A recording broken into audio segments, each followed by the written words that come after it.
Hello. Hello. Yeah, she's connected. Madam Mary, can you say something so that we are sure you are connected?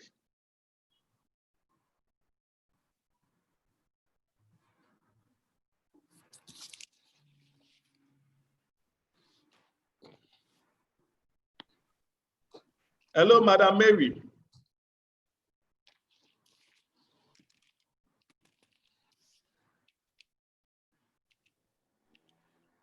Hello, good afternoon, everyone. Good afternoon, everybody. Good afternoon, Madam Mary. Good afternoon, Madam Mary. President. Hello. Yeah, we can hear you now.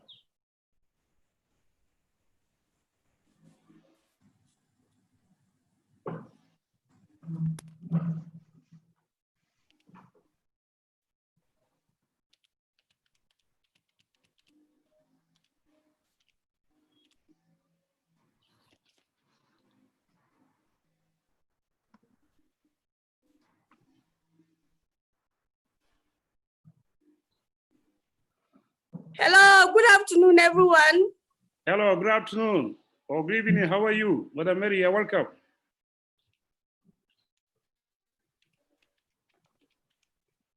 She can't hear us, maybe, I don't know. Madam Mary, can we hear you? She actually confirmed to me that she could hear us when I called her on phone. Okay. So, Hello, good afternoon. Hello, we're hearing you. Yes, how are you? Fine, fine, good. How are you? Nice having you here. Good. Nice to see you. Yes, thank you very much. Well done. Wow. Yes. Can you please? It's nice. Yes. Thank you. We can see that. Thank you. Well done. Okay. Okay. Welcome, please. Okay, so we will start the meeting. We'll start the meeting right away. And thank you all for making it to our discussion to look at the smallholder women farmers' access to extension services and inputs during and post COVID-19. I would like to welcome Engineer Frank Satumari Kudla, who is the Director of Federal Department of Agriculture and Extension Services, Federal Ministry of Agriculture and Rural Development. You are welcome, sir. Thank you very much. I would like to welcome Mrs. Karima Ibrahim Babangida, one of our women champion, the Director, Federal Department of Agriculture, Federal Ministry of Agriculture and Rural Development. You are welcome, ma'am. Thank you. Good afternoon, all. Professor Mohammed Khalid Othman, Executive Director and CEO, National Agricultural Extension and Research Liaison Services, Federal Ministry of Agriculture and Rural Development. You are welcome, sir. Yes, thank you, Mr. Azubike, and good evening, everybody. Thank you very much. Thank you, sir. I would like to also welcome our Country Director, Ene Obi, Country Director, ActionAidNigeria. You're welcome, ma. Thank you so much. I would like to welcome Mary Afam, who is the National President of the Small Scale Women Farmers Organization in Nigeria. It's quite a large movement of smallholder women farmers across Nigeria, covering the 36 states and FCT. You are welcome, Madam Mary.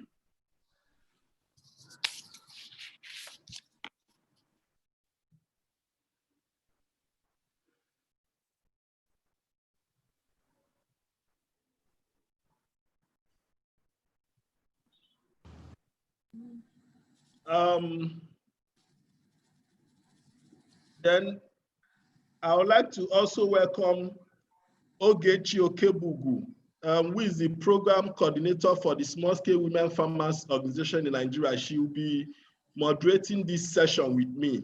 You are welcome, Ogechi. Good afternoon, everyone. Thank you, Azubike. Okay, good afternoon, everyone. My name is Azubike Nwokwe. I work for ActionAidNigeria as the Food and Agriculture Program Coordinator. And thank you all for connecting. I would like to pass the floor to our country director, Ms. Ene Obi, to welcome us properly to this discussion, to set the tone for us. Thank you.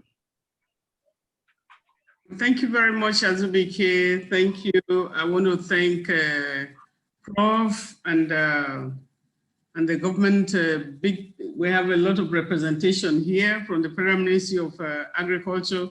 Sister Karima, it's nice to see you again. It's been a long time. Well done. Thank you, and you too. Thank you, and Engineer Frank, and all the distinguished persons already acknowledged by Azubike. On behalf of the management and staff of ActionAid Nigeria, I would like to welcome you, to this webinar on small-scale holder women farmers. The smallholder women farmers' access to extension and input during and post-COVID-19. The essential services, support for smallholder women farmers does improve, after the community participatory assessment of government expenditure and also the development of community scorecard on smallholder women farmers, access to extension services, which was disseminated in 2018. Specifically, we realized that there was an increased recruitment of agri-extension agents, both at the state level and also at the national levels. At the state levels, these extension workers were posted to the local governments to cover communities. It's a really welcome, development for us. It's exciting because when we were growing up, we had a lot of extension workers that were supporting agri farmers, and that's when Nigeria did not need to go and look for food. Nigerians were not looking for food. Food was in abundance in the local environment, and people could share with one another. And so there was increased budgetary allocation to extension services, both at the national and state levels. We also realized that there were, purchase of motorcycles to support extension services at the community levels, which is really, really heartwarming. Budget lines for training and retraining of extension, agents were also included in the budget, both at the state level and at the the national level.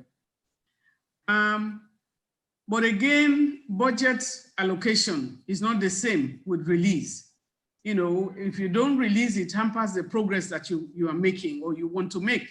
Therefore, we would like to still highlight the following recommendations we have made in that report. I just want to use it as a reminder, that the essential services across Nigeria is in a poor state, and is evidenced by the multitude of unclear and confused systems supposedly being used by the states, which calls for urgent harmonization. What are they using? What is the evidence? What are the things that have been done? There is an immediate need for significant improvement in the funding of public agricultural extension services by the federal and the state government. The reason we are making this recommendation is that Nigeria has been focused on a mono economy, and that is on the oil. And I think, the lasting one that one should focus on is agriculture, because agriculture was the one that brought Nigeria up to the point where oil took over. And it was not that agriculture was tired of going forward in the national economy or improving itself, but the fact that the government ignored those services that could make it a real giant of Africa. And so it was ignored, which is why you are having the level of percentage of investment in terms of the budgetary allocation to agriculture. I think because of diversification, we need to diversify our economy. You see what COVID-19 has brought on us, and also the performance of the oil in the market, what it is doing, and agriculture that is that is really employing more than 75% of your, or maybe about 70% rather, of your, workforce in terms of the rural areas, shouldn't that be somewhere where people can focus on? Because with extension workers, people are creative, they are innovative, they're able to show them what they can do with their lives. And so we feel that there is an immediate, it is urgent for Nigeria to realize that the agri sector is the place to go. Of course, we have to look at education in order to backstop it.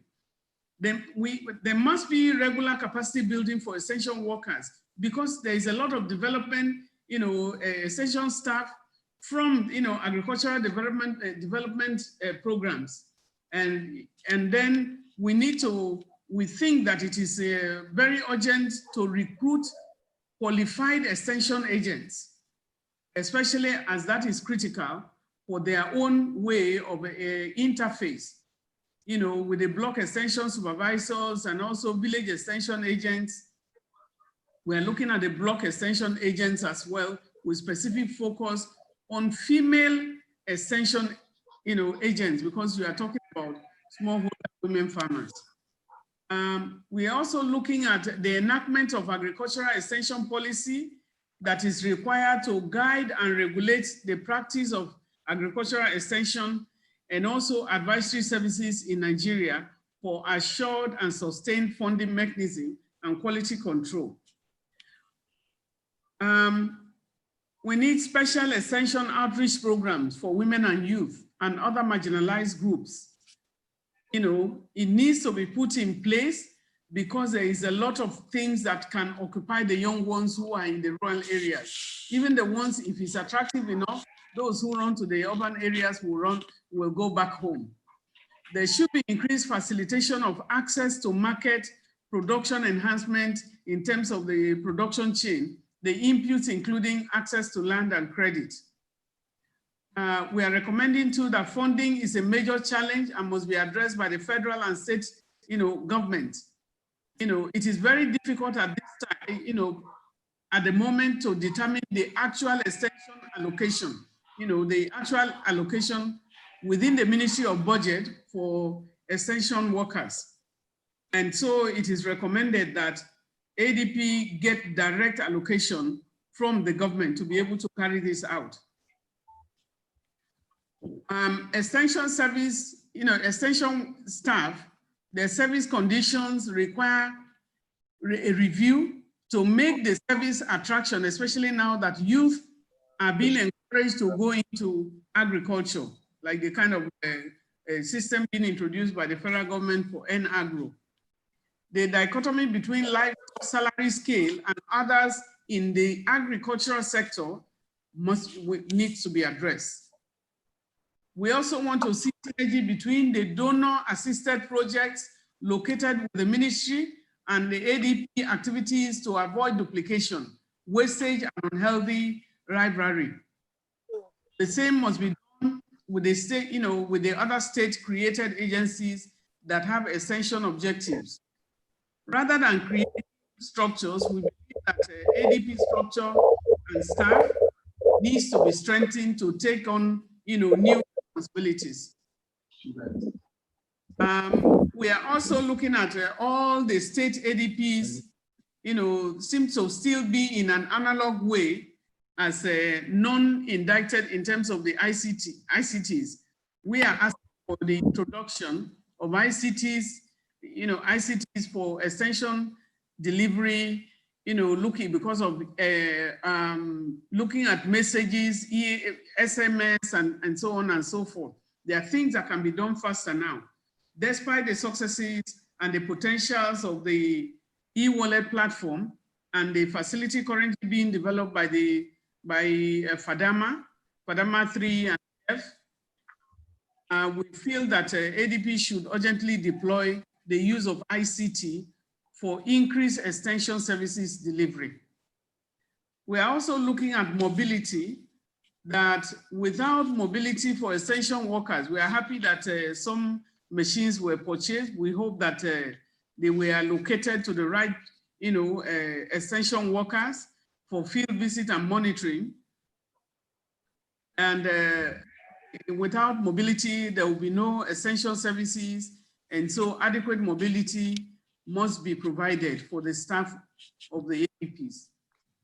We're looking at women in agriculture.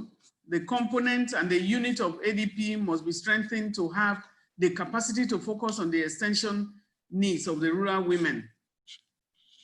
It was also observed during the study that a few states were in the process of developing agri-extension policy. It is recommended that the states key into or adapt the National Agricultural Extension and Advisory Services Policy as it meets their own peculiar, it's an adaptation. So rather than waste resources in developing individual ones or full new ones. All these recommendations, we hope that will be looked into. We believe in Nigeria. We believe that Nigeria as a country, can move faster, if we go through the right channel. When I was growing, I was interviewed yesterday and I was talking about the poverty rate that we have in Nigeria. And I was saying that when I was growing up, one of the things that made me to know how you can differentiate between poverty and no poverty was a statement by one of the politicians that says, how can you say Nigerians are poor? No Nigerian is looking for food in the dustbin. I'm sure that some of our colleagues who are on this call will remember, I think Joseph Wires or one of those, or was it Umaru Diko, one of the politicians mentioned it. And in my lifetime, after how many days down the line, I see Nigerians going to the dustbin to pick.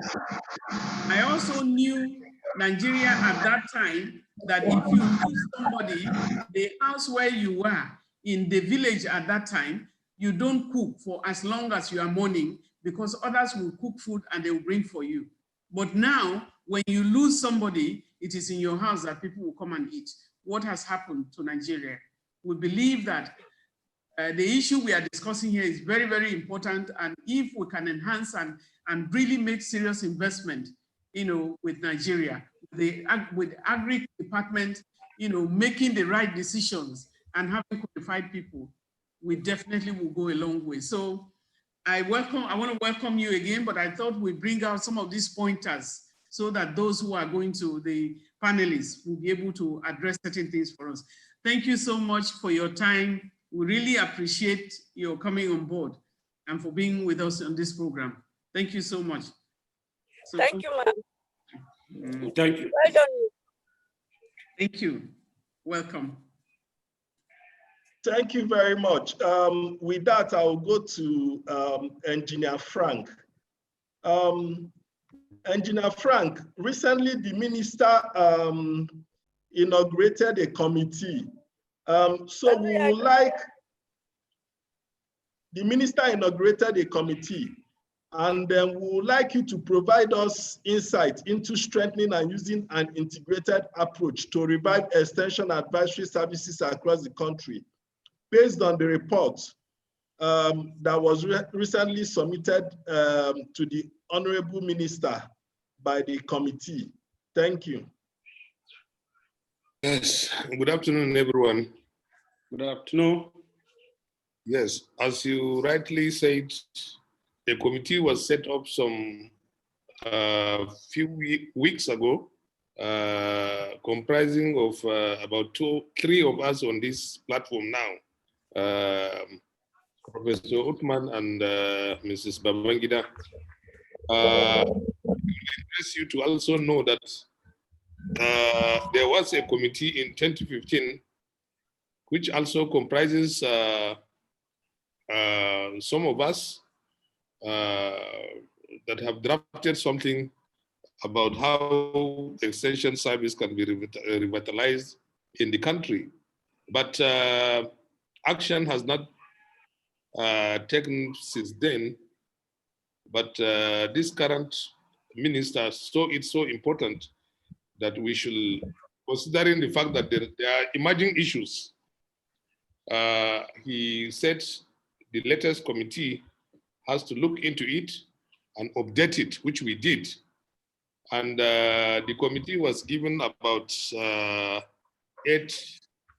terms of reference, which was holistically dealt with.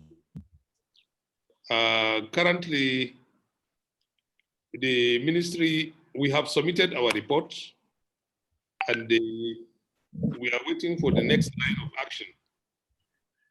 Top among the agenda is the immediate training of 75,000 extension workers.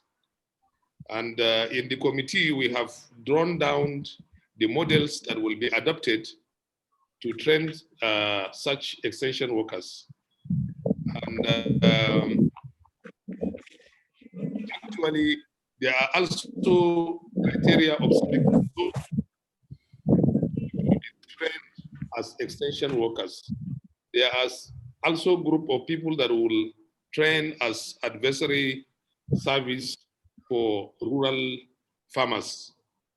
I can assure you, we have dealt with that assignment holistically. And if only if we can adapt what is there, we will see a quite improvement in the number of trained extension workers to at least take us out from the woods, because all of us knows that today seriously having issues with which was caused by retirement, some death, and aging. And the youth are not much interested in going into extension service. Then we should, in fact, we came up with ideas how we can attract youth to embrace this noble profession. At the appropriate time, we will avail you with the copy of what we did, which you can get details of our intention and plan for what we have done. Then about issue of extension policy. Yes, the policy, there was a document that was prepared before now, awaiting approval of the minister to be sent to the Federal Executive Council. Good job has been done about that document. After we finish this assignment given to us, we thought it will also be necessary, since there are emerging issues that have come up from the last time that document was produced. That same committee should have the opportunity to look at it and then clean it and forward it back to the minister for submission to Federal Executive Council for approval. Now, I have forwarded a memo and it has been approved. So we are trying to communicate members so that we can decide on the date they will reconvene to look at that document and give it, because when we handed over the last document,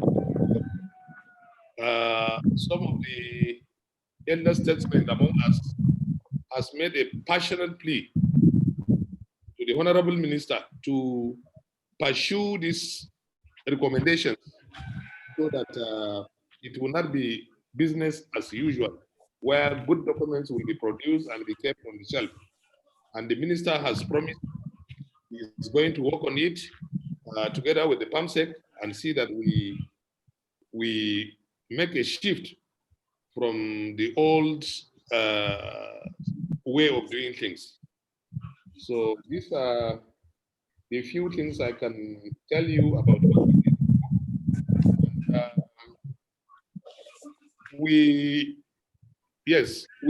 I can remember we also talked about ICT integration, the importance of ADP and ADP data with that of refuse research institutes E-extension, that time, because of the nobody have at this time, but it came up and took us unawares. But thank for our principals and the government, we have given it the required and necessary attention to forestall unwanted inconveniences that it might have caused. So we can reach our farmers through this e-extension without personal contact, and we can render our assistance to see that our level of production may not nosedive simply because we cannot reach them in the name of this keeping distance or stopping us from traveling from point A to point B. All these things have been discussed, and we make appropriate recommendations on how to guide against that. I will put a hold here, but I think Prof and Mrs. Babangida may throw more light on what we did, because from the beginning to end, we have been together, and we brainstormed on what we did, and some important points that I might have forgotten, they will remind us in the course of this discussion. Thank you. Okay, thank you so much, sir. Thank you for those insights. I will go to Professor Othman. Just briefly, within 5 minutes, Prof. You have been in extension services. There are a lot of issues with extension services. And what we want to get from you, what needs to be done to strengthen extension services across the country based on the report on reviving extension services? What do you think needs to be done to strengthen extension services? Engineer talked about training, but we know that training is not enough. We know that apart from training, there are a lot of other issues within extension services that needs to be sorted out for us to move towards food security in Nigeria. Thank you very much, Mr. Alubike, and good evening, everybody. Honestly speaking, one of the most critical things that need to be done is increased investment in agriculture generally, not only by the federal government. Federal government in the last 10 years has done so much, but you cannot say the same thing with the state governments. So, and you also realize that all the front vanguards of extensions are the staff of the ADPs, Agricultural Development Programs, which we have 37 in all the 36 states plus FCT.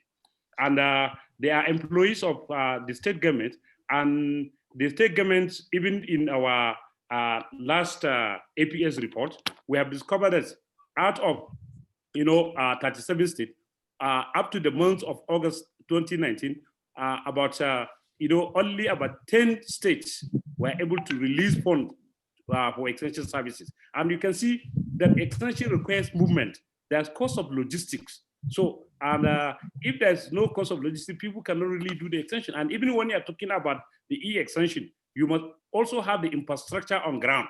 And that means that you must have the facilities, and you must have the internet, and you must also have to have people that are capable of doing what they are supposed to be doing. And that means that there has to be a capacity building. So really, in extension, capacity building is one of the keywords that goes with extension, because as you are all aware, technology continues to evolve.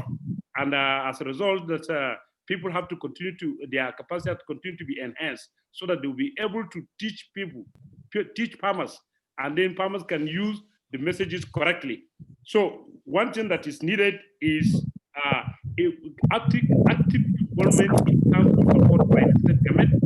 And you are also aware that in all the 774 local governments, we have Department of Agriculture. In some states, they are even headed by Director of agriculture in such local government. So you ask yourself, what are they doing? How much investment is going into that? I'm sure also you are aware that in the last 10 years or so, there's never been a time that the budgetary allocation of agriculture has reached even 5%. If you look at it, aggregating all the state and federal government investment. And then, like Madam has also mentioned, it's not only the budget, how much, what is the percentage of the release? And not only also releases, you see, the agriculture is time bound. You know, so if we cannot release funds as at when due, then definitely it may not be used for that purpose. As you all know, all activities of farming, you know, along the value chain, they are time dependent. So this is the issue. One is investment by state government. How do you go about it? State government must wake up. We know that agriculture is on concurrent list. That is why, you know, every agriculture in every state is at the mercy of the governor. If the governor is interested in agriculture, he will support it. If he's not interested, you find that nothing much is going. So really, that is one. Secondly, there has to be a synergy. You see, you find that most of these technologies that are being generated in research institute, many of them are on shelf. I'm telling you that there are several technologies that have been generated in the last 10 years. But how many percent of these technologies that are on ground and farmers are actually assessing them and using them? Very few. Because one, we need to have a very coordinated research, and we need to have data or information of the result of such research, you know, available so that they can be packaged. So you find that most of the scientists, they are always on their own. So this thing needs to be done. There has to be a kind of synergy so that everybody will know what each person or which organization is doing, so that we can now put it together and see how we can target the same farmer, because we're all our aim is to increase productivity of farmers. Then fourthly, we also need to look at the issue of education. You see, I'm not only talking about education on agriculture. You see, there has to be a concerted effort to educate farmers so that when you educate them, they will be able to use, you see, the available technology that is there with them, and will also be able to at least do some rudimental that will make them to understand whether this, I know agriculture, I know they're involved, they are making a profit or not. You see, so this kind of thing is very important. And I think maybe I've done my 5 minutes. Yes, thank you very much, Prof. Prof, thank you so much for the insight. Thank you very much. Mrs. Babangida, you are one of our women champions. And though Engineer and Prof has talked about extension services, we noticed that within this COVID-19, by the time we had raised the alarm that there should be palliative and other support like grants, input, improved seedlings, and so on to farmers, agrochemicals, and so on, we have seen that the Federal Ministry of Agriculture has started doing that across many states, and the minister and many of you have been going to different states to launch it.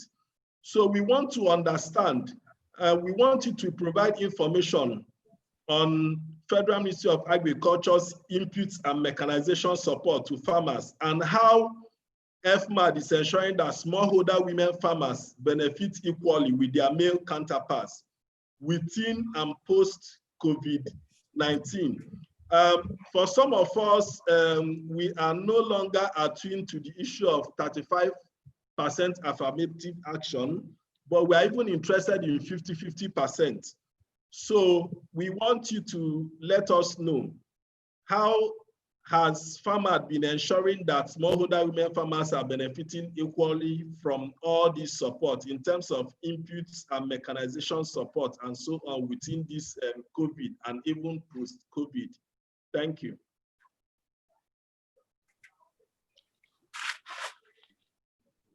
Thank you, Azubike.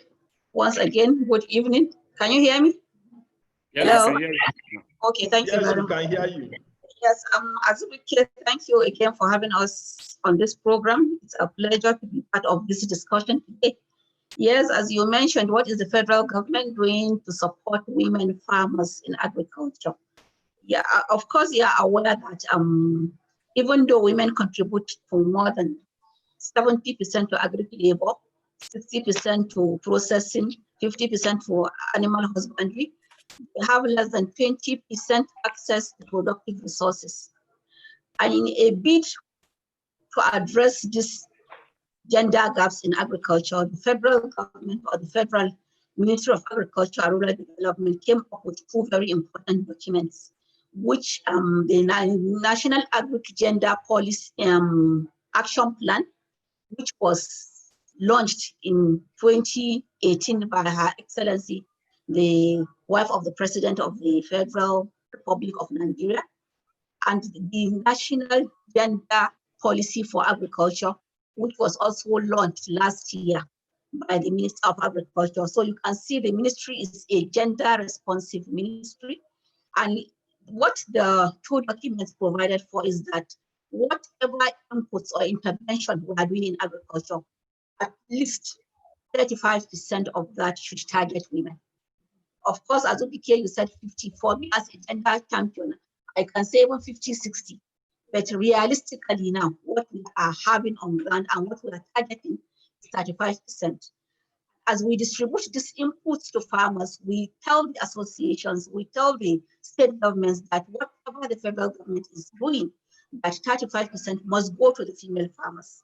I'm glad that Ruth is on this program today. She will now attest to what we have been in, because a couple of months ago, very early in the year, they had a rally in Abuja, and they marched after that rally to the ministry to see the Honorable Minister and tell them what they feel that agriculture should be doing for the women. And during the course of the discussion, we agreed that going forward, apart from just allocating a certain percentage of inputs of what the ministry buys, we feel that whatever we're buying for the women should now be demand driven.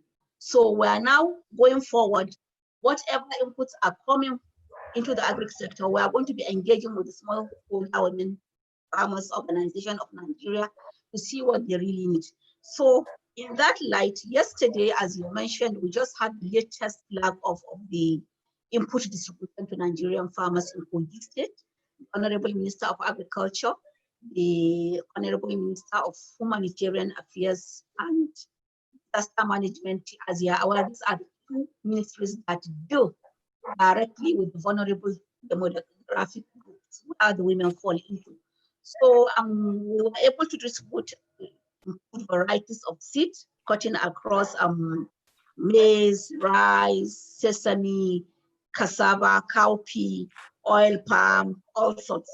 Then also to support them, we also give them some bags of fertilizers as well as agrochemicals, because you cannot grow food without at least clearing the land and clearing the pests and diseases from the field.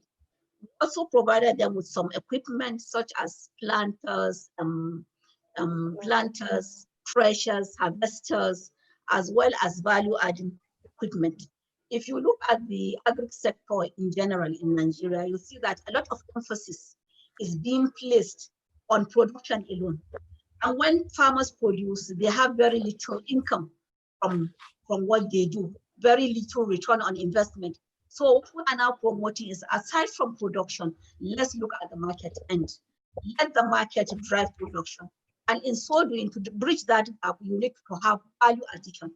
And that is very important. So what we are now promoting, aside from production, we are also including some value addition in terms of primary processing, secondary processing, where we are now supporting women cooperatives with establishment of package size processing industries at the grassroots level, not the big ones that are not easily maintained. We are using locally fabricated equipment where we can have very easy technical backstopping by the manufacturers. We can have maintenance and repair within reach of the farmers. So what we have been doing is also engaging with several partners to drive this process. We've been working with you, ActionAid, SWOFON. Some of your women cooperatives can attest to that. I've received a lot of that support Then, of course, also we are working with people like Sasakawa, GIZ, and a lot of partners to see how we can deliver. Then, of course, as he mentioned, that a lot of state governments, going from what you saw in extension, only about 10 states actually funded extension in Nigeria in 2019. So you can see where we are going, that unless the state governments partner with the federal government, whatever we are doing cannot really be enough. Federal government cannot do it alone. State government has to come in. The development partners have to work with us. Then, of course, also the farmer organizations, very important, because we don't want to have elite hijack of whatever interventions we are doing. So whatever we are taking inputs, also we are working with the umbrella associations of the farmer organization. Aside from crops, because I'm a crop person, we are also intervening in the livestock sector under the Integrated Livestock Development Program. We are supporting especially women with small ruminants such as sheep and goat, milking cows, goat houses, poultry. We are providing the day-old chicks, the feeders, drinkers, the feeds, and the drugs. Then for fish also, that's another very important value chain, and they are low-hanging fruits. We are promoting the distribution of juveniles to them, fish ponds, fish feeds, as well as smoking kilns for value addition. And in the same vein, for those cottage enterprises that we have helped set up, we are also connecting them to markets, which is very important. It's not just producing and adding value, but you also have to find the niche market for that. So in a nutshell, that is what we are doing on that input for the farmers, both smallholder and of course medium to large scale. Then also very importantly is the issue of nutrition in agriculture. It's not just food alone. We have a project within the ministry which we are calling Accelerating Nutrition Results in Nigeria, and we are reaching out to the most vulnerable population. And in this wise, we are looking at women. And for each state, we now have a compendium of about 1,000 vulnerable households that we are reaching with homestead gardening in terms of vegetable production at the backyard, in terms of raising poultry within the household, in terms of raising small ruminants within at the back of the house, so that at least we can also improve the household nutrition for the family and improve the income and livelihood of the family as a whole. So I think as we came with that, I've discussed the issue of input distribution during this period of COVID-19. And what I also have to mention here is that most of the seeds we are distributing are going free to farmers, while the inputs were other inputs in terms of equipment, mechanization, we are given at 75% subsidy. So you can see what government, because government is very passionate, nobody can produce food for Nigeria now in terms of what is happening globally. We cannot import, we have to produce and eat what we produce. So that is what we are doing to push the effect of the COVID-19 pandemic in Nigeria. Then also upcoming is our national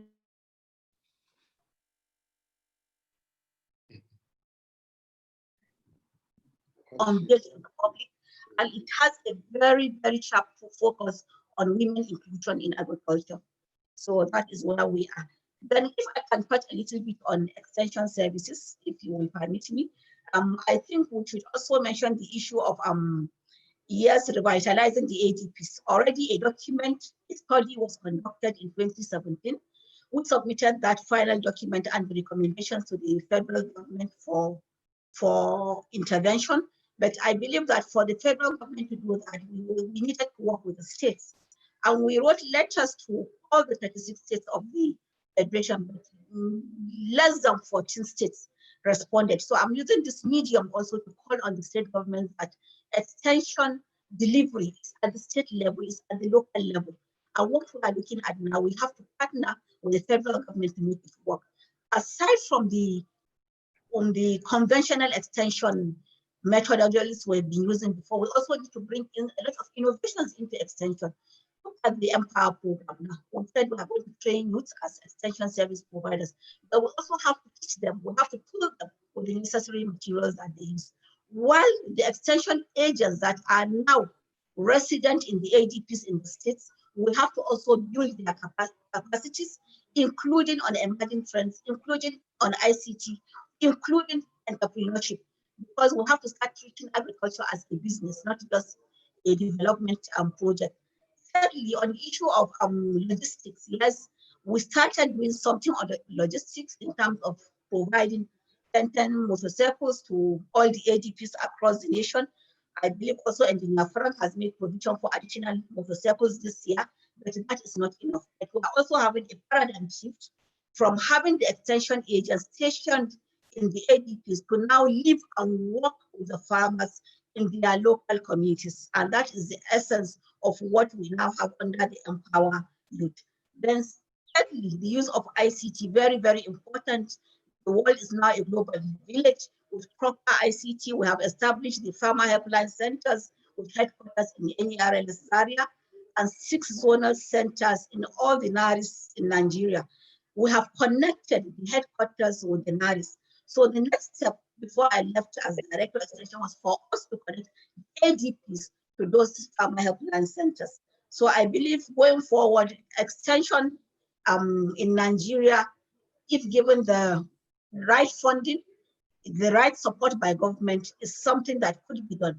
And also some other innovations which we have to introduce into extension is the issue of the innovation platform, where you have all the stakeholders, right from research to the off-takers, working together to meet the demands of the consumer. Then thirdly, also there's need for this peer-to-peer extension delivery using the lead farmers or farmer facilitators at the community level. So I believe with these little things and what we have submitted to the minister, and that could be done later with the right support. Thank you very much. I had so much to say. Thank you so much. Thank you so much, Mrs. Babangida. Madam Mary, as the president of the Small Scale Women Farmers Organization in Nigeria, I know that you people have been discussing with your members from different states, talking to the state coordinators and so on. Can you give us on-ground situation report in terms of, have you people, as smallholder women farmers, have you people been able to assess support during this COVID-19? Have you been able to assess the inputs that are being distributed? Are you able to get those machinery, simple machineries like planters, harvesters, and so on? What is the situation on ground? Let's hear from you. Thank you very much, Mr. Azubuike. I want to use this opportunity to greet Madam Ene and Mrs. Babangida. Thank you very much. Nice having you here. Thank you. Sincerely speaking, I've been in tune with my coordinators, 36 state coordinators, including FCT. And I think because of this review budget, because due to COVID-19, most of the states have not been able to, share their input to their farmers. So most of the women said they have not received any input from their states. But at the federal level, the day they shared input, the federal government Federal Ministry of Agri came to Kaduna. The coordinator of Kaduna told me, and she also shared pictures of what they gave them. The Federal Ministry of Agri came and they shared input to their farmers and they collected. I was so happy because Mrs. Mahmood called specifically to say all my women from Kaduna should be able to avail themselves, which they were in attendance. And also in Gombe.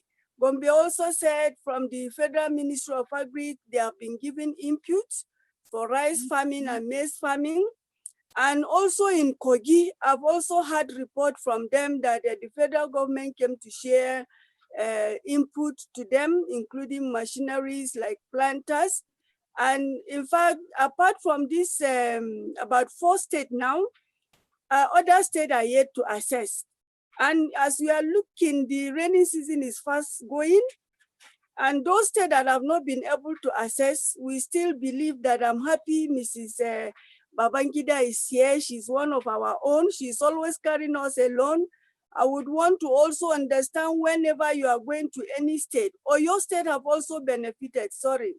Because the day they were going to Oyo, they called me, I called the state coordinator of Oyo. which she joined them. But other states said they are yet to assess input from the Federal Ministry of Agriculture, neither from their state Ministry of Agriculture. Like in my own state too, I think it's just last week the state governor directed that the Commissioner of Agriculture should begin distribution of input from Plateau State so that women can be able to assess, because we have actually been advocating.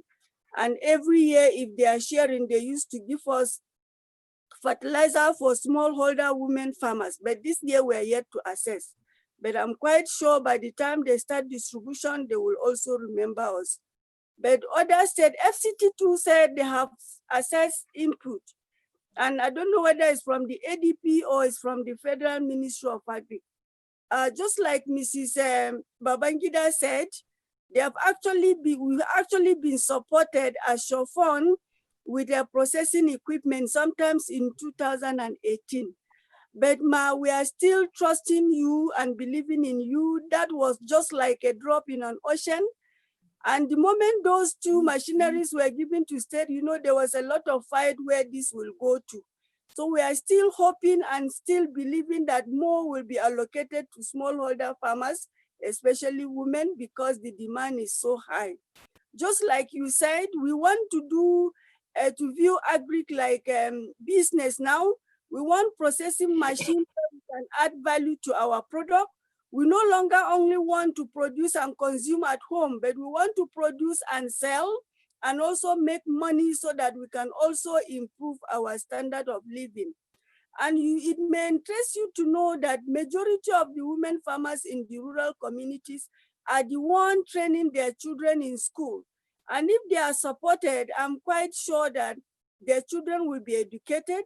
And also, in fact, as during this COVID-19, hardly can you see anybody bringing product to the market, but you must see women carrying their product to the market so that people can have access to what they can use in their families. So I think it's a very, very important thing. If women farmers are supported, it means that Nigeria that is talking of food security, the only way is to actually empower the smallholder women farmers who put the food on the table of every household. Just like our slogan that said, no farmer, no food, and no nation. Thank you very much.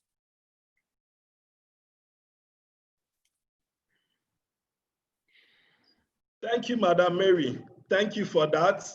We will come back to everybody. I now hand over to Ogechi. There were a couple of questions that people sent in while they were registering. So Ogechi, can you please select from the questions those that have not been answered via all the discussions? Then after that, we can take some questions directly from the audience. So maybe the audience, I would like to remind you, in case you have a burning question that has not been addressed via the discussions, you can raise your hand. So we will give you the floor as many as we can take at this moment. But Ogechi, I hand over to you. Thank you. All right, thank you, Mr. Zubike. And thank you very much for the wonderful contributions. They're really very inciting. Thank you so much. Please, I'll be directing questions to Madam Babangida first. Ma, please, the question goes this way. It says, do we have any database for women in agriculture in Nigeria? Any official database for women in agriculture in Nigeria? I think you should ask all the questions so that they can take it down and then give them time to respond. Okay, ma. Okay, ma. Okay. The second question. Are you empowering small-scale farmers? The third question. What is the government doing to secure food in 2021? The fifth question. What is the Ministry of Agriculture and Rural Development doing to ensure the rights of small-scale women farmers are they're protected against security agencies? the sixth question. Can we train women leaders in each ward or community as extension workers in order to be able to reach out to the women farmers? Then another question we have is, I think that will be the last. So when will extension be professionalized in Nigeria? When will extension be professionalized in Nigeria? So these are the questions I have here for now. Yes. So do we want to start taking it one after the other? Okay, thank you. Maybe I should start. Okay, ma'am. The issue of data for women farmers in Nigeria. The last data we have for women farmers was during the GS.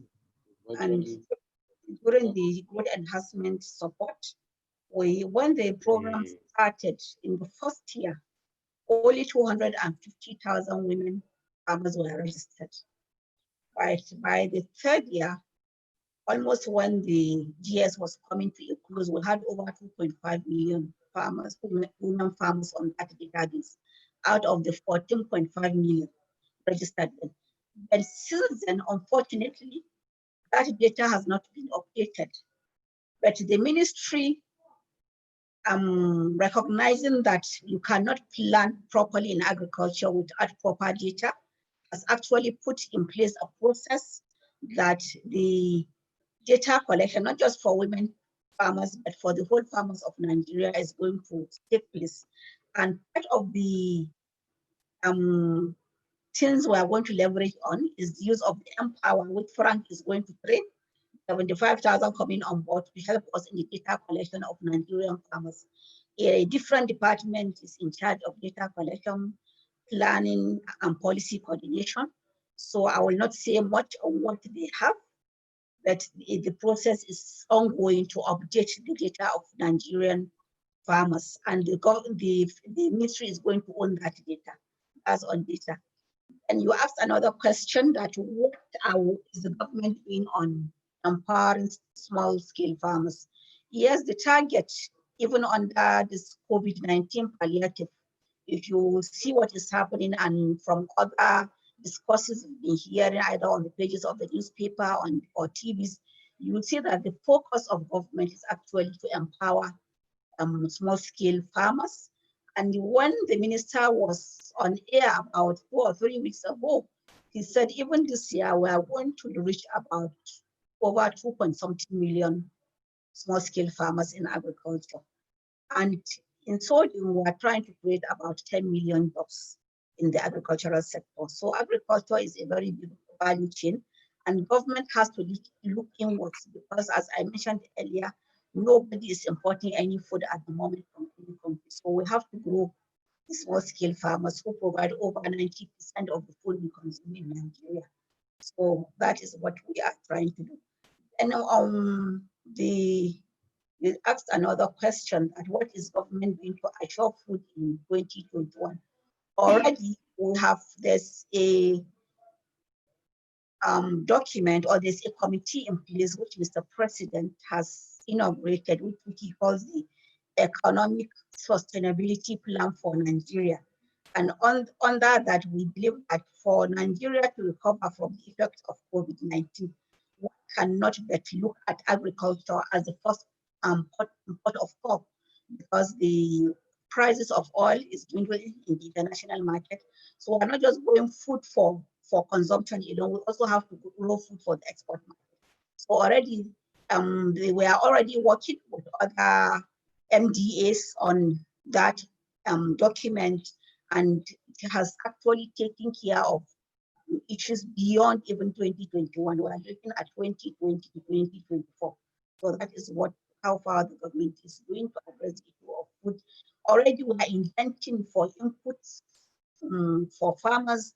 And as I mentioned earlier, that whatever we're inventing going forward, we are going to engage the farmers in the discussion. We are in the next couple of weeks, you are going to see a lot of stakeholder engagements going on of the travel ban between the Federal Ministry of Agriculture and the farmer organizations and other stakeholders, so that we can now come up with the strategic plan on how we can move agriculture forward beyond even the COVID pandemic. So thank you very much.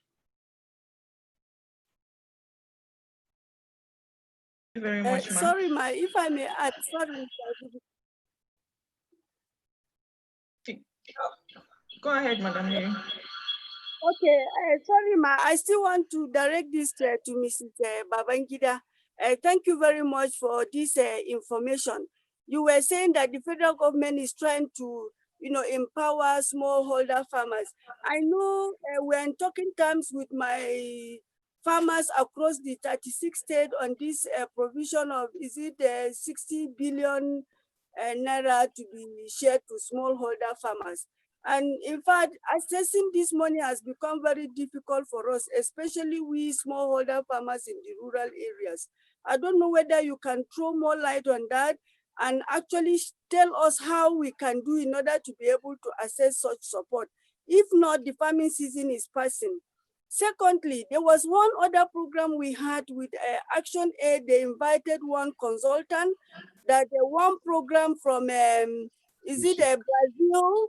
I know that the Federal Ministry of Agric invited SWOFON when they launched that program in Abuja.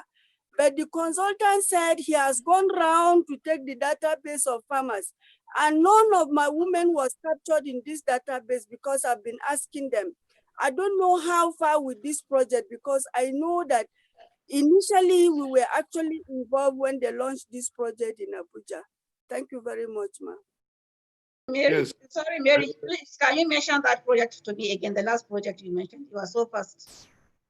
The project. Okay, the project is it a collaboration with the Brazil government to actually bring in technology to Nigeria to improve production, and a consultant have been engaged working on that project. I know when the project was launched in Abuja, Federal Ministry of Agric invited SWOFON, which I myself and Zainab and Madam Hanatu were present in that program. And we were told that when the program is commencing, they will inform us smallholder farmers so that we mobilize our women across the 36 states so that they can be part of this. But I was surprised that the consultant was now talking that he has gone around the 36 states in Nigeria, including FCT. And I was asking my women whether anybody has come to take their database. They said no. And I hope that is not another attempt to exclude us again in this very big project. I want to find out from you, Ma. Thank you. Thank you, Mary. Okay, let me start with the accessing of the funds you are saying for the smallholder farmer. You know, that fund is supposed to be accessed from the Central Bank of Nigeria. The government is not, the Federal Ministry of Agriculture is not it does not give out funds directly, but just the good news for you is that just yesterday afternoon, before we left for Kogi, the Honorable Minister had a meeting with the governor of the Central Bank. And part of the issues they discussed was on the issue of access of all these intervention funds for smallholder farmers. I don't have the details of the meeting, but as time unfolds, I'm sure we're going to see a better delivery of that intervention. So that's what on the other database you are talking about. I think the project maybe you want to mention is that of More Food Initiative, Nigeria, Brazil More Food Initiative, which is a mechanization program, and it has not yet started. Yes, they are still collecting the information. I don't know who the consultant is because I was not in the department when it started, but I'm going to find out more information on that. So I'm going to get more information and I can talk to you on phone. I have more information. Yes. Thank you very much, Ma. And also, you know, we have made some allocations to your women. They have not come to collect. Your letters are with Mrs. Mahmoud, just for your information, of some public equipment that we are giving out to the ministry. You have some equipment to pick up from us. Yes, I will want to chip very much. We are so grateful. Moderator, I will want to chip in. Okay, sir. Hello? Hello, sir. Hello? Yeah, hello. Yes, I want to add up to what Madam Karima have said about her question. I was opportune to be part of the meeting with the CBN governor yesterday, and I took the minutes of the meeting of what transpired yesterday. Beautiful. But before then, I also happened to be leading our team from the ministry discussing about this project, Agri for Food Job Plan. The whole essence of the project is to reach our grassroots farmers and to eliminate this third party from between the government and the real farmers. And the target of that money is smallholder farmers, those who have farmed from 1 acre to 5 acres. Right. And in fact, we are currently doing enumeration of the real farmers through the Empower Agro personnel. The essence is to register farmers with their farm to get their geo mapping and for them to know the kind of input they want for the size of their farms. And the way the funds are going to be distributed, conventional banks will have the data of these farmers and their account numbers and BVN. This one is to eliminate those who benefited from anchor borrower funds from also borrowing from these particular funds. And mind you, this fund is not free, it's a loan, but zero interest loan.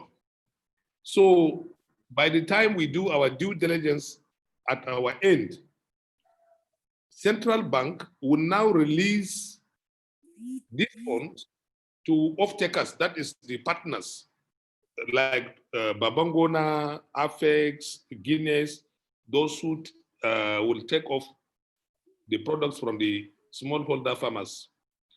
So they will now supply you with the kind of input you want. If it is seeds, they supply based on the size of your farm. If it is agrochemical, they supply you based on the size of your farm because they already have the geomap of your farm, which will tell them the quantity you need. So it's not as if farmers are going to get direct money, but they are going to be helped in kind. So it will now be easy for them to recoup their loan through all this conventional way of getting data and your BVN. And what was discussed yesterday, most of the farmers have submitted their information, but most of them doesn't have accounts and BVN. Now, the Honorable Minister now told the CBN governor, while he accepts the idea of getting this BVN, but it shouldn't be a clog on the roads for us to achieve this because the rainy season is fast going. And most of these farmers, some of them, their hands have become like scales. You can't even get the sense of their BVN. So there are other ways of getting the data of your farmer. And in fact, if an off-taker can take their responsibility, then gradually the bank, it is agreed in principle that we'll go ahead and start with those ones that are clean, even those who don't have the BVN, provided there is something they can hold to, like a guarantor, so that at least we'll start benefiting because these funds must be utilized in this rainy season. The lifespan of the program is 12 months. So, and then we agreed that all parties will have meetings, which we had one today. Minister of Agriculture, Minister of Finance, and CBN with the office that initiated in Vice President office. So after that, we'll also discuss by 4 o'clock we're supposed to be, and in fact, they are on the Zoom meeting now to discuss the modalities, how these banks can provide guarantee to those who doesn't have account now. but they will now do their own homework to be gradually admitting them into their banking system and updating their informations. So this is the way it will work. And it is not a loan that is going to be taken as cash and give farmers. So that is, I think, the president of the, is it SWOFON? With this explanation, I think you have gotten the gist of what is happening about that money and how the money looks like. Thank you very much, sir. And I'm seeing you for the first time. I've been in the extension for 6 months. Wow. I think you're supposed to collaborate with us. But since I'm here as a new director, maybe it's a gender issue. Yes, sir. I will get in touch with you through Mr. Azubuike, sir. Okay, now. So that is it. And we are very, very much passionate about this program. And we want all hands to be on deck, both private sectors and the government, to see that we succeed. Thank you. Thank you. Okay, do you have more questions? So what are, Madam answered that? Yeah, okay, do we have more questions? Yes, I have some questions. Okay, here. I can see Professor Kilid raising his hand. Sir, can you do that in 30 seconds? Because we are trying to also manage time.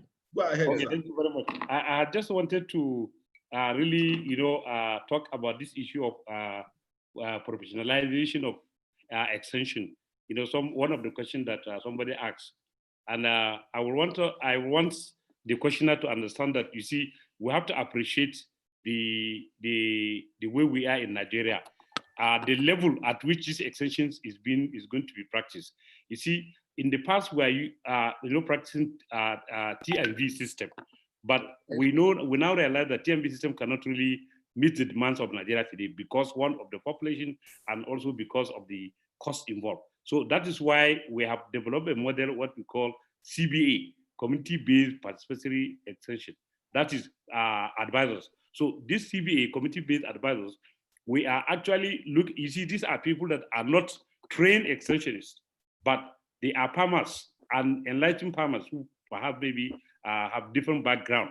So you have to look at all this, because the whole idea is that, you see, at the level of our development, we need, this message to be carried correctly to the farmers so that they can be used. Because you see, as I said earlier, extension requires a lot of cost of logistics. And unfortunately, you see, somebody has to pay for it. And you also realize that with the nature of Nigeria, people are not really, thinking that they have to pay for information, except if we are being forced to pay for information. People feel that information should be given by, your neighbor without anything. So, but then in farming, it has to be seen as a business, and part of the investment is to acquire, good information that will help you to increase your productivity and increase your income. So I think with the policy, this extension policy that we are hoping very soon to come out, I'm sure it will be, a step forward towards professionalization of agricultural extension in Nigeria. Thank you. Yes, Prof, he also said we want to know when extension is going to be professionalized in Nigeria. I think you can still add that one and answer, because it's a straightforward question. Yes, that's what I'm saying, that as soon as we get this, our policy, being approved for implementation, is a step forward, because we are yet to be developed like perhaps maybe America or any other country. Prof, when do you think that the policy will be approved? Well, that I'm sure my two organs, Hajia Muskarima Babangida is there, and engineer Frank Kudla. They are, both of them are my organs, so I'm sure they are closer to the minister and they can tell you. In their absence, I can talk, but in their presence, I cannot talk on that. Okay, thank you. We'll come back to that. Charles, can you help us so that we'll take questions from some of the participants that raised their hands? Okay.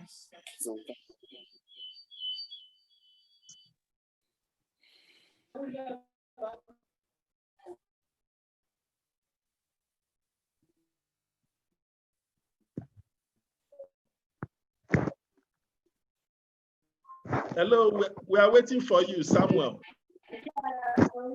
Okay. Thank you, everyone.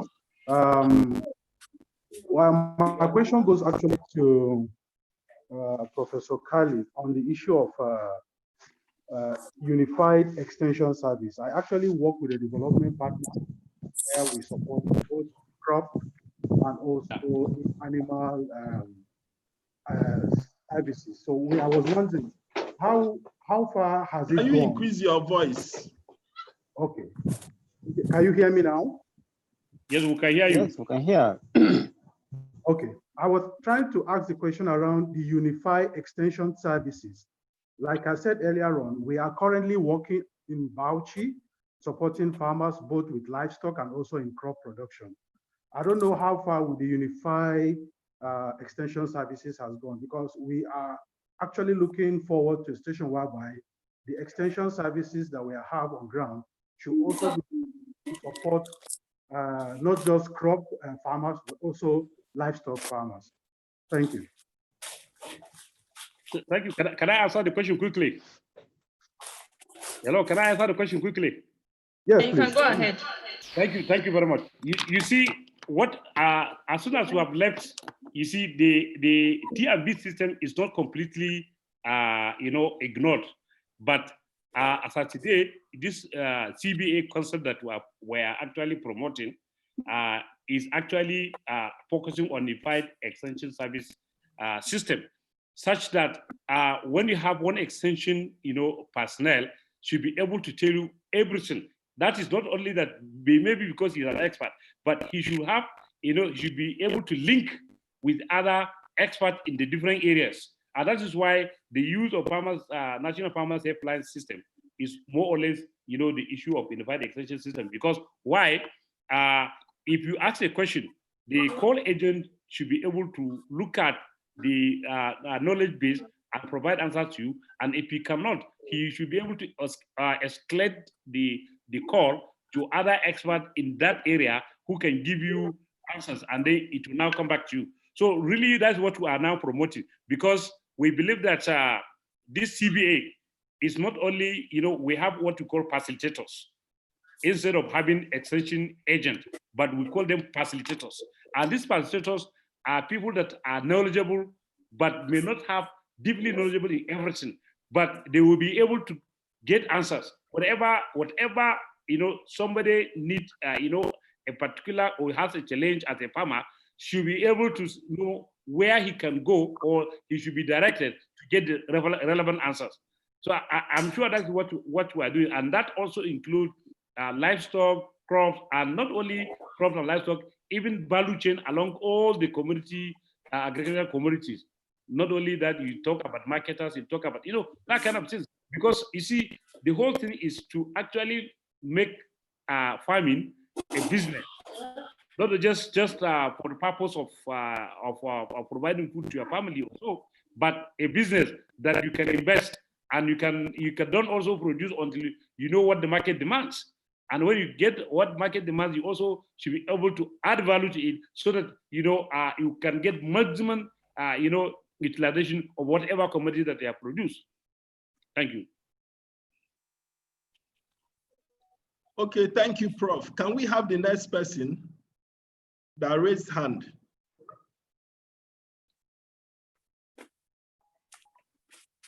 Hello. Okay.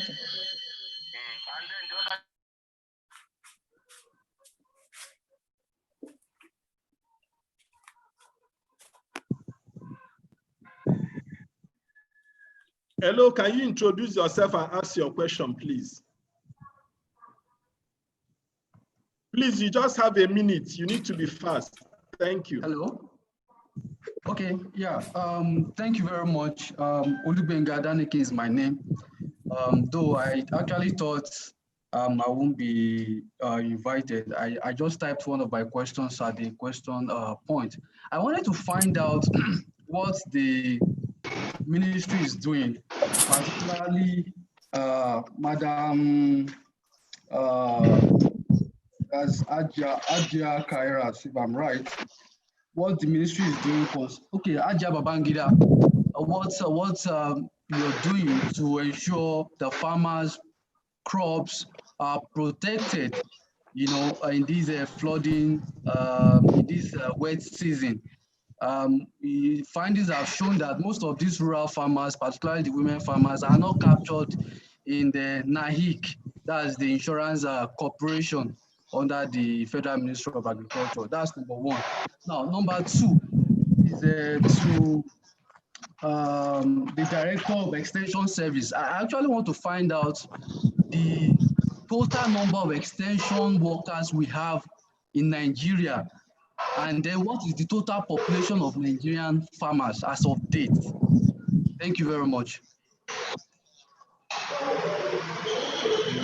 Okay, thank you. Hello. Yeah, can we have the next person? Please direct your question to a specific panelist. Thank you. Let's be fast, 1 minute each. Who to speak? Hello?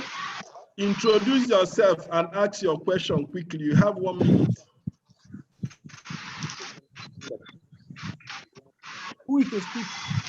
Okay, thank you very much. I'm Dilip Kolagmoshe. Hello? Hello? Go ahead, Prof. Go ahead. I want to ask this issue, how are we sure that the input that we are giving to these women farmers are actually used on the women farmers' field, not their husband's field? That is not commanded by the men. Because these are things that we should be sure of, so that we don't have any problem with women not actually collecting the input, but actually for the men. How do we go about that? Okay, thank you. I believe the panelists are noting the questions. Can we have the next person, please? You have 30 seconds. We are running out of time. So the next, introduce yourself and ask your question.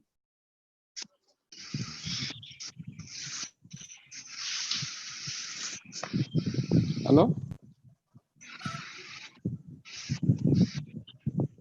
Oh, hello, good evening.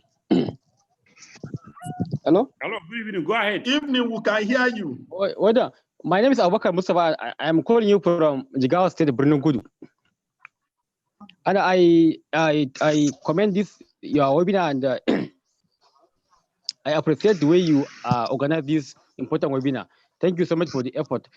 My question is that I don't know why majority of the small women farmers are from southern part of Nigeria, and we are also have some in our side that is northern Nigeria. I don't know why majority of the help and assistance are inclined to the southern part of the country.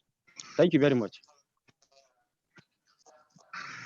Yeah, for your question, let me just provide a clarification. We have smallholder women farmers across Nigeria, and SWOFON also has a Jigawa State chapter. Can we take the next person? Please, you have 30 seconds. Ask your question, introduce yourself, and ask your question quickly.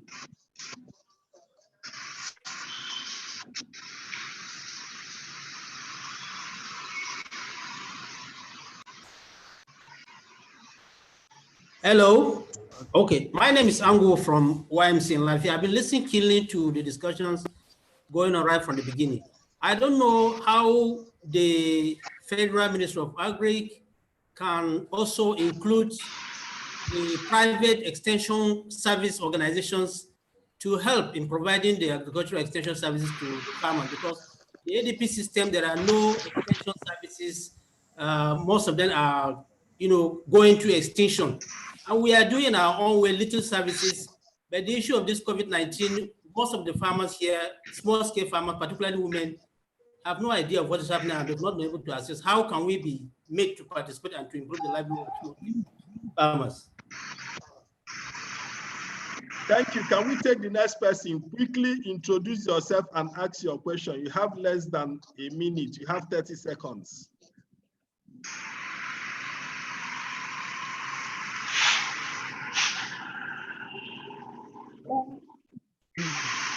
Can you hear me? Good afternoon. Yes, we can hear you. Go ahead, please. Introduce yourself and ask your question. My name is Ene Obi from Television. My question is to Madam Mary, the smallholder committee. She spoke about the issue of farm input. Our farmers not getting to their points. So I want to know how they were able to cope during that period, during the period of COVID-19. Were they able to reach their smallholder women farmers? Were they able to access farm inputs, good seedlings, to ensure that their farming is okay for them? And also, in the period of this rainy season, there's flooding that is clearing up the farmlands. And somebody also mentioned the issue of the gender issue for farmlands and these farmers. Are the women actually given access to their farmlands to also cultivate in this farmland with good seedlings for them to get good results? Thank you. Thank you. I think for now, this is the last set of questions we can take because there are a lot that requires responses to. Ogechi, can you take over, please? Thank you. All right. Thank you, everyone, for your questions. I'll just read out the questions I have here. Very few of them. So please, how do we ensure policy efficiency in agricultural sector by keeping our politicians away from the entire implementation process of selection, identification, registration, and distribution of inputs to small-scale women farmers? Then we also have the last one. It says, how do we seek to address the issue of women farmers in the hard-to-reach areas? I think that's the last question I have here. The other one is also looking at talking about policy, which I've also highlighted. So how do we seek to address the issue of policy that we have on ground? So I don't know if we want to respond. Please, 1 minute, please, for our responses, please, so that we can. Okay, I think, Ogechi, I would want to respond quickly. With the first person that asked question that SWOFON women farmers are benefiting not from the north, it may interest him to know that the national president is from the north. The first president was from Gombe, Madam Sarah Yakwa. SWOFON is a platform that is across all the 36 states, including FCT. So we are not excluding anybody. I know majority of our women farmers in Jigawa have benefited. Kano has benefited, even the state he's talking of has benefited from a lot of capacity building trainings. Then one other person asks, how are we going to make sure that women farmers use the input given to them, not in their husband's farm? What we are actually doing is to try to make sure that we empower the smallholder farmers to be able to have their own portion of land, so that the input given to you, you can use it in your small portion of land, and make sure that you actually keep record of what you are doing to help you tomorrow when your husband is not in position to be able to support the family. And somebody asks of how do we reach the women in the interior areas? It may interest you to know that SWOFON is a community-based organization. We started from the remote rural communities. So we assess our women right from the grassroots. Where I am talking, my community is located in the grassroots. If you see my background, you can see me talking from my farm. And it may interest you to know that these women are captured from the grassroots, so nobody is left behind. Thank you. Mary, please, can we get responses from our panelists for the other question? Thank you. Yes, let me start with the man that asked question about the total number of extension agents in Nigeria. Currently, as I said earlier, under international standard, we're supposed to have one extension agent to 800 workers, but farmers. But as of today, we have like one extension agents for 5,000 farmers, which is abnormal. Now, formally, before now, we have enumerated about 14 million farmers under our GES program. But it has not been updated, just like my colleague said earlier. We cannot rely on the figure as of now. We have like 7,000 to 8,000 public extension service delivery in the country, while we have slightly or about 100,000 under Empower Agro. We are about to train 75,000 extension agents now, as I said earlier. But as per specific figure now, we don't have actual figure that we can rely on, apart from those assumptions that I just spelled out.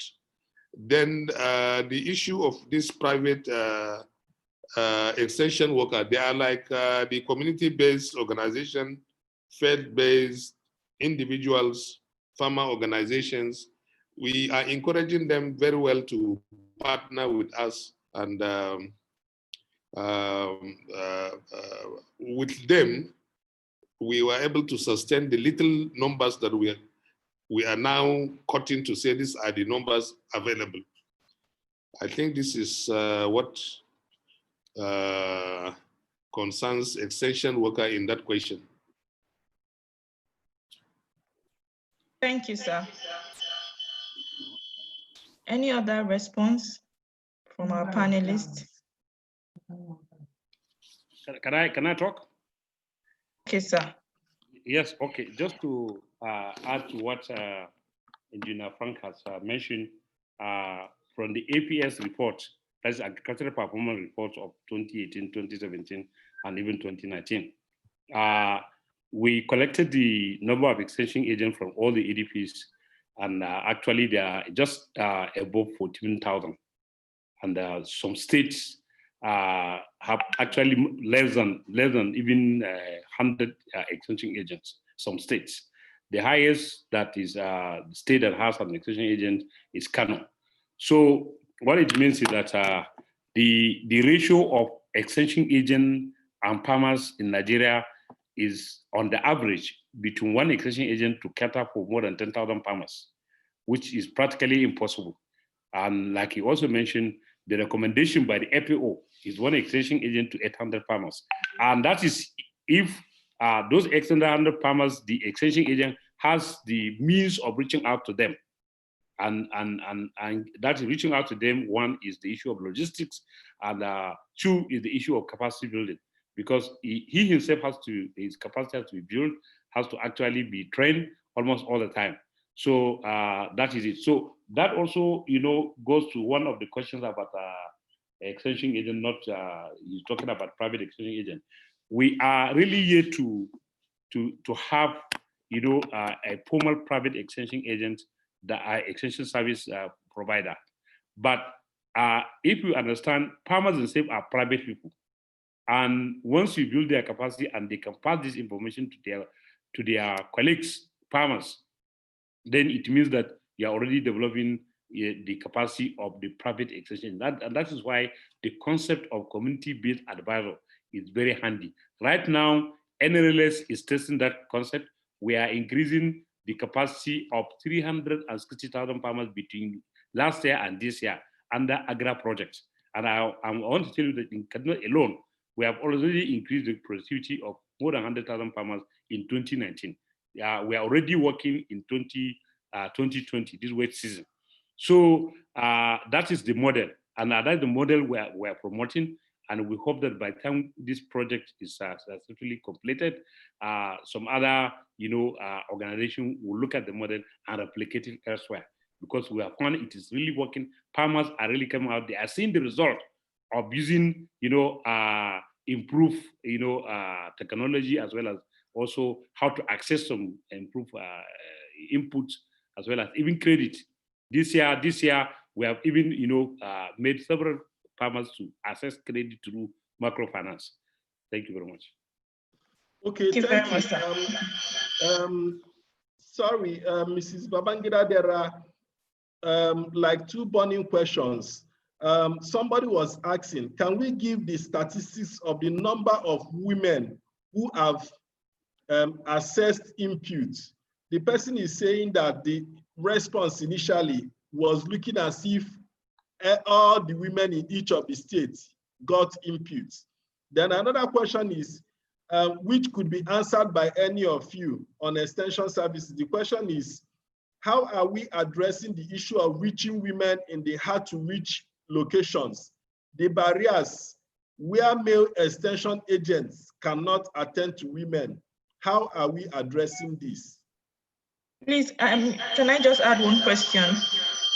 We also have a question on how do we seek to address the issue of insecurity for in the farmland. So how does the government seek to address the issue of insecurity? Thank you. Thank you, Ogechi. So I can take some of those questions. On the issue of how many women have actually been reached with inputs. Hello? This is an ongoing process. As I mentioned earlier, we just started with some states because of the COVID-19. So that data will be available at the end of the input exercise. I don't have it now. It's not yet available. So on the issue of insecurity on the farmlands, it's not only affecting women, it's affecting all farmers in general, especially in the northern states, with the issue of banditry, kidnappings, and of course the stealing of heads by people.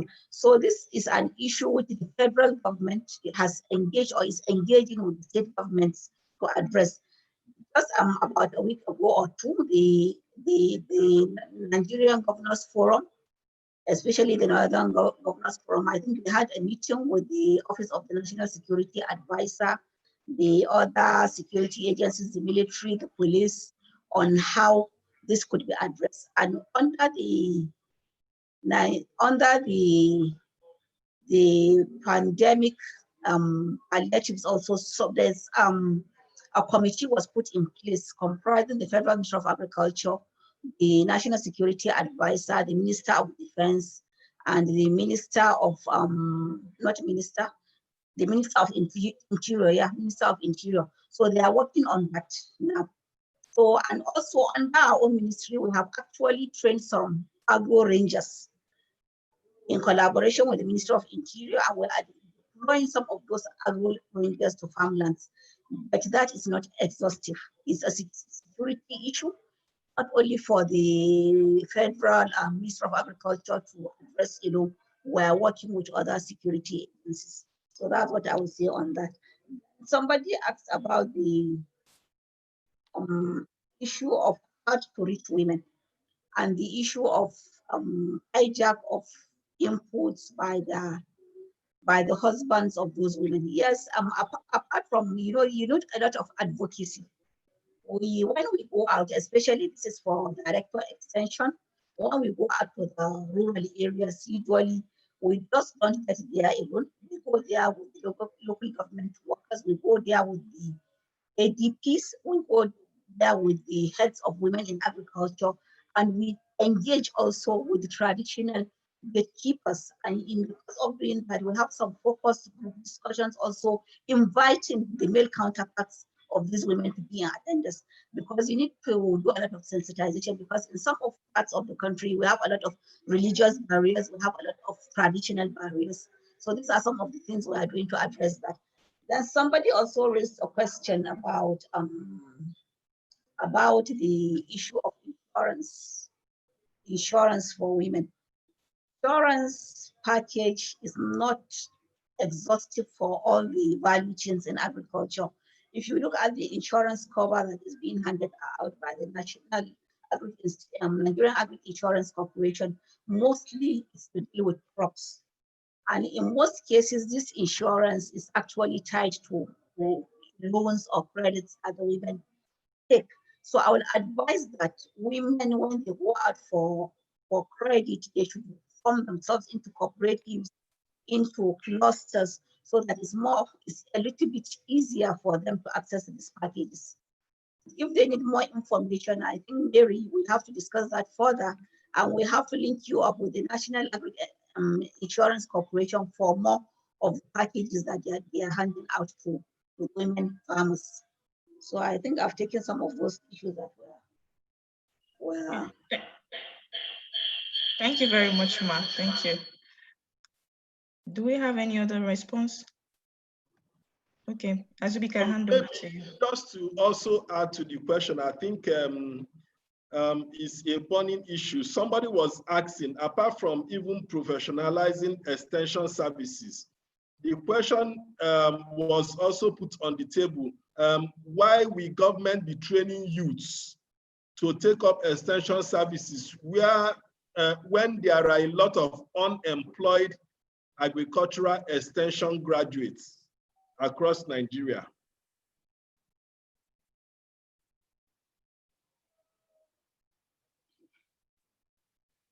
Can I respond? Can I respond to this question? Please go ahead, sir. Okay, thank you very much. I think if you look at it generally, when the Empower was introduced in 2017, the first set of or the first set of consideration was actually targeted to people who read agriculture and related, courses, and the whole idea is that it is, when the 2 years, if they are, given that opportunity, they will become even agripreneurs. That is, or they themselves also, they will become farmers, and they may even be, private extension service providers. So the issue is, of course, the consideration may be given to those who read agriculture, but you see, this thing is also divided based on local governments.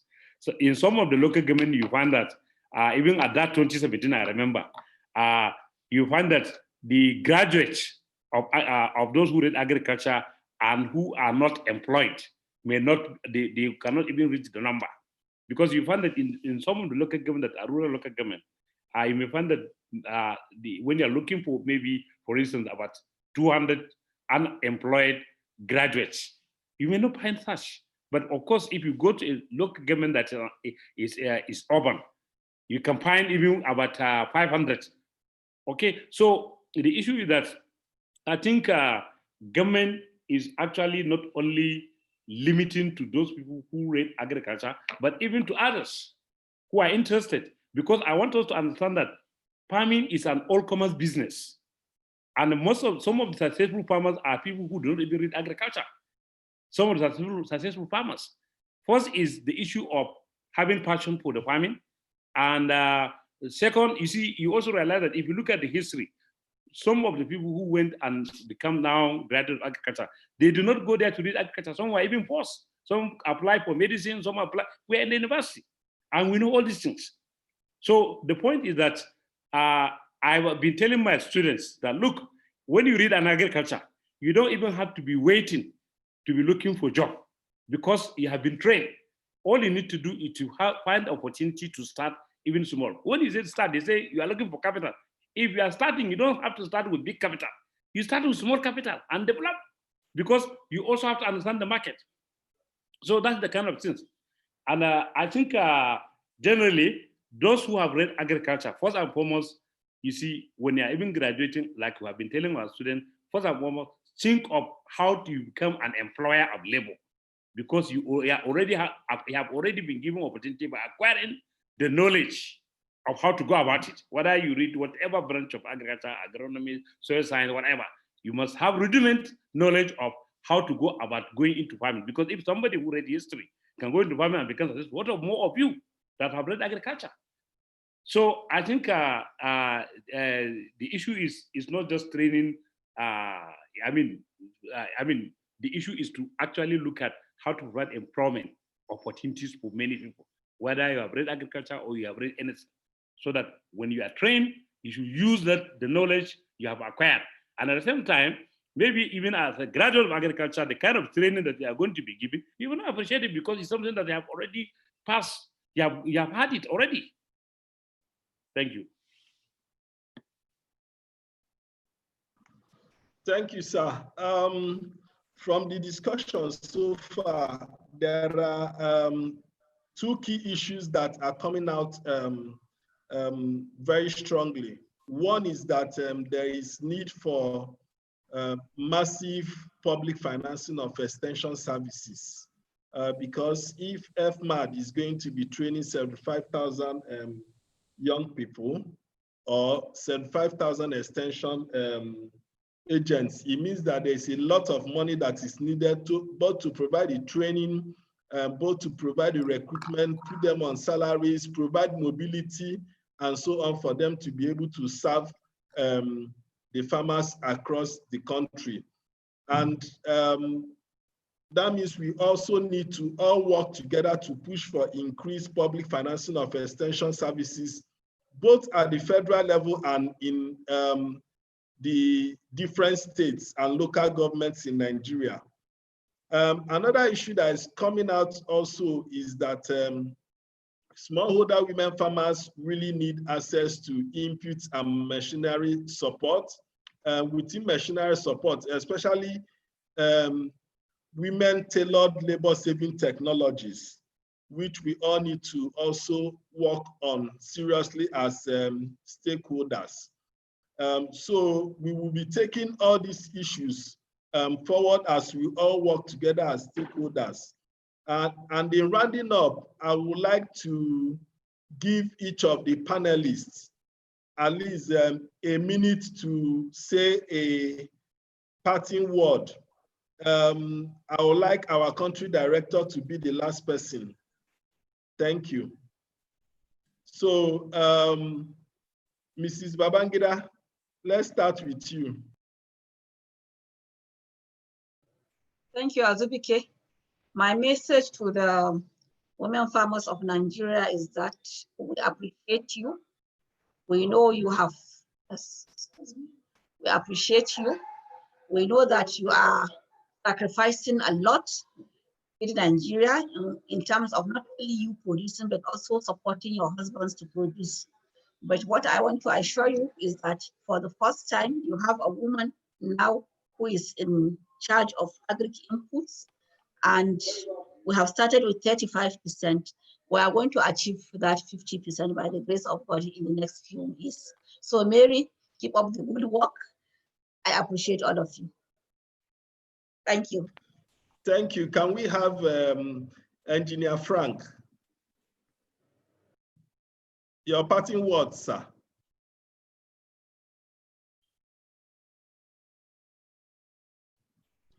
I think your mic is still on mute. Let me unmute it here. Okay. So I was thanking you for organizing this discussion. My take on that is there was this question that someone said we lack extension workers. Government intend to teach, train extension workers while there are several graduates that are unemployed. It is a source of worry. But I can assure whosoever that asked that question that during the discussion on how to implement this training, we have made it a priority for a graduate of extension or agric to be given a priority before considering any other professional. I will also recommend that we, in all our ability, in our various place of work, we should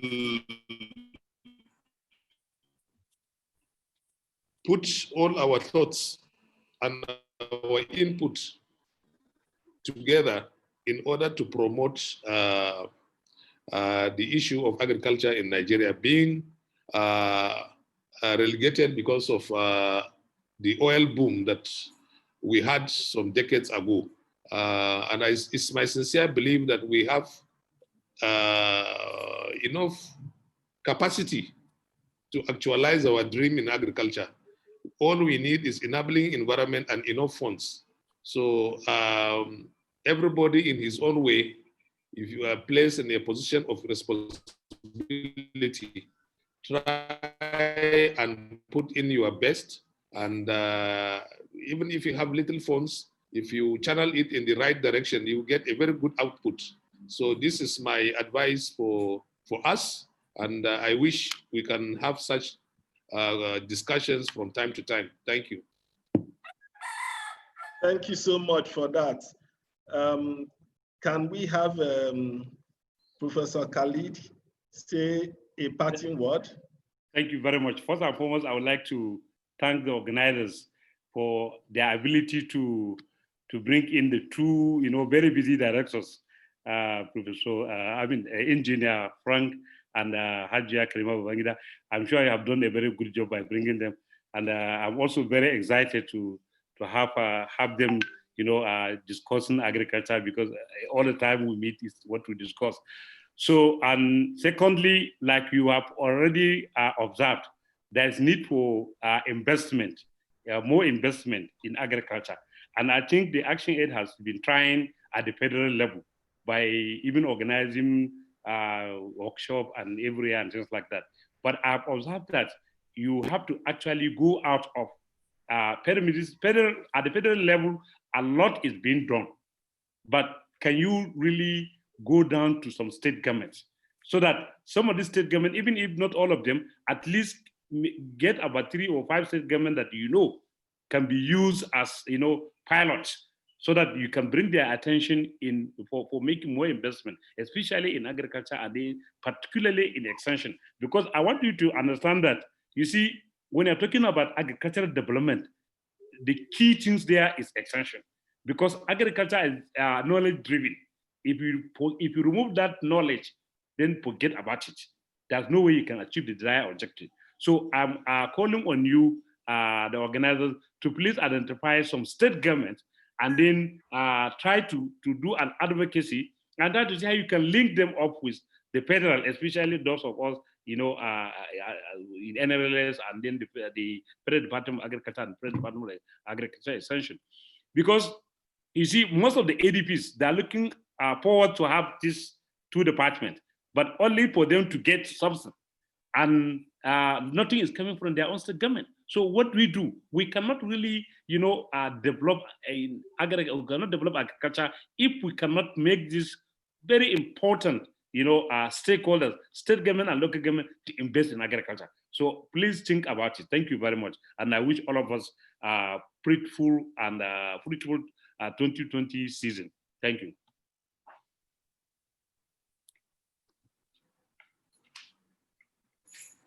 Thank you. Madam Mary, can you say a parting word? Oh, Madam Mary, oh yeah. Thank you very much, Mr. Zubike. I want to appreciate the panelists and those that were able to join this webinar. I can see my executives, some of them are in attendance. Thank you very much. Something quickly came into my mind. I want to thank Mrs. Babangida. Actually, we will still come your way, because I was reading through one post that the federal government is sharing land to farmers. And in fact, I want to advocate that 50% of this land should be given to women, if not more, because you know that our major problem, smallholder women farmers, is access to and control of land. And this has been a major problem for us. That is why in 2016, 2 women from Nigeria joined other African women to climb Mountain Kilimanjaro to demand for women land rights, which I'm one of them. And land become very, very important to us. Please, as they are locating this land, I want to plead that my women should be recognized and given access to this land that the federal government is going to be sharing for mass production. And we are assuring you that we are going to put food in the table of all Nigerians if that is done. Thank you very much. Have a very wonderful evening. Nice being with you here. Thank you. Thank you, Madam Mary. ActionAid Country Director, please go ahead. Thank you very much. I want to say a big thank you for the sacrifice that has been made here, because this is Friday afternoon, Friday evening, for making out your time. When I saw the time, 3 p.m. on a Friday, I'm like, wow. You know, it can only take people who are committed, you know, to come on board here. I want to actually congratulate Engineer, you know, Frank, you know, for coming on board the extension. I think you know, if you are at that level to go into the rural areas or to go to the community, what this means is that you have one of the best tools, or you have a tool on your hand, and that is getting closest to the closest of the closest of those who can put food on the table. So congratulations on coming on board. I heard you said you came in about 6 months ago. I guess that's when the baton also changed for Sister Karima, you know, Mrs. Ibrahim Babangida. You know, it's the kind of passion that I saw in her many years ago at a meeting at a training on gender, where I was invited when I was international coordinator for ActionAid International, at a meeting where Azubike and the team brought me. He showed a lot of commitment. And I want to tell you that one of the good things for Nigeria, both from the federal and the state level, is the professionals that they have engaged for Ministry of Agriculture. So there's so many states that I went to, I saw so many professionals. And I can tell you, there was a meeting I went to in Nasarawa State. This was around 9 p.m. I was shocked that I saw about 50 of these professionals from the public service. And so when ActionAid last month, you know, the Monday, which was over a week ago now, when we celebrated, you know, civil servants, you know, public servants, we meant every word of it, because we have a lot of committed people. What ActionAid has found out is that, you know, in all of the states, we have professionals. But what we are asking for is give them the tools to go and do the work. And so there is a lot. We have a lot of professionals. Nigeria is not lacking manpower. You know, a lot of investment. We call for further investment, you know, but we see the kind of, we have dedicated people, you know, at the ministries, and it has been wonderful working with the Ministry of Agriculture at the different levels and also different ministries. To hear that you want to train about 75,000, I hope they will be able to link it up, you know, with the other social investment programs to pick it up. I know we have Agro, but how do we link that up with the Ministry of Agriculture?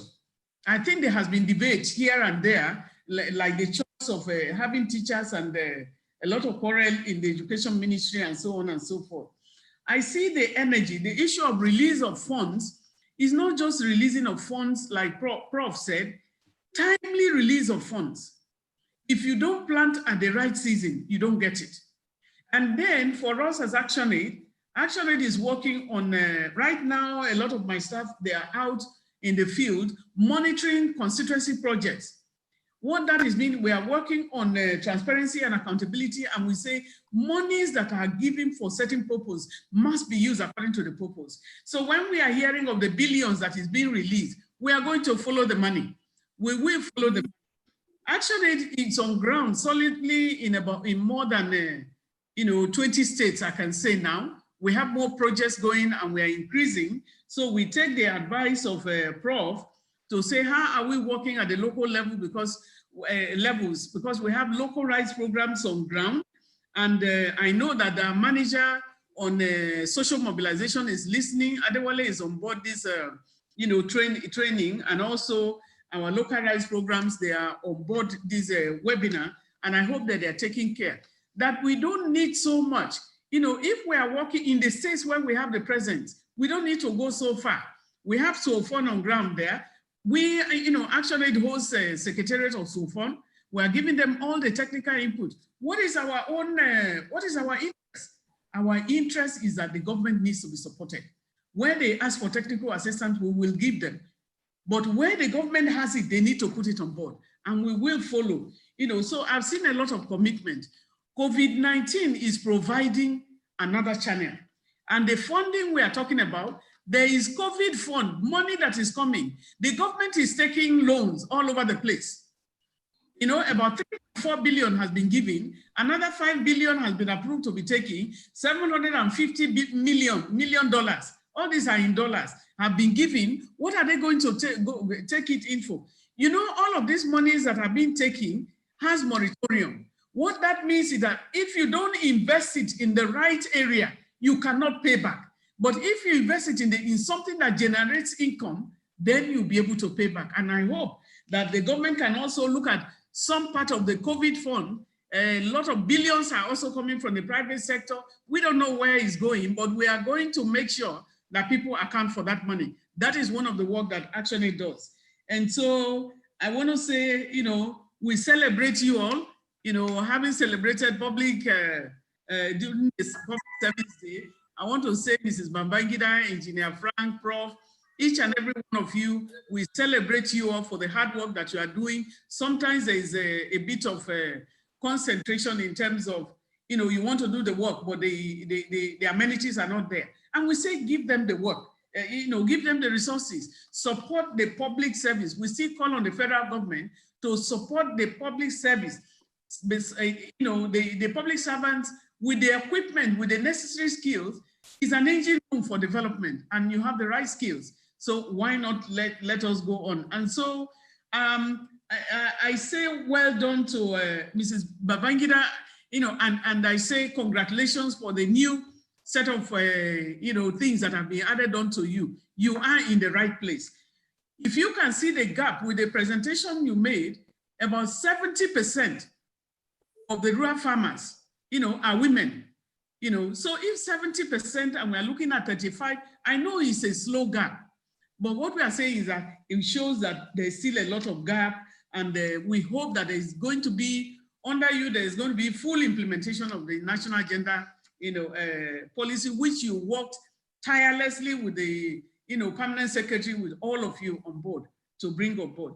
I want to say thank you again, and thank you for your time. This is really a special time that you have given, but we are paying this attention to the essential workers because that's the best way to reach our women farmers at the rural level. Thank you so much, and God bless you all. Have a wonderful weekend. Thank you all. Bye. Thank you so much. Thank you. Thank you.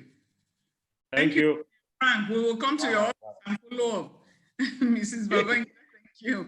You're welcome anytime. And Ruth, my office is open to you. My doors are open to you. Thank you so much. Thank you, Mary, my doors are open. So don't wait for us to get to you. Come to us, okay? Thank you so much. Okay, Thank you, participants who have really stayed on board, you know, all this while.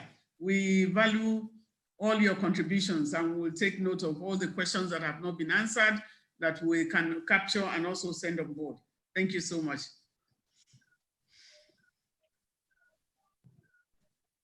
Can somebody close the meeting?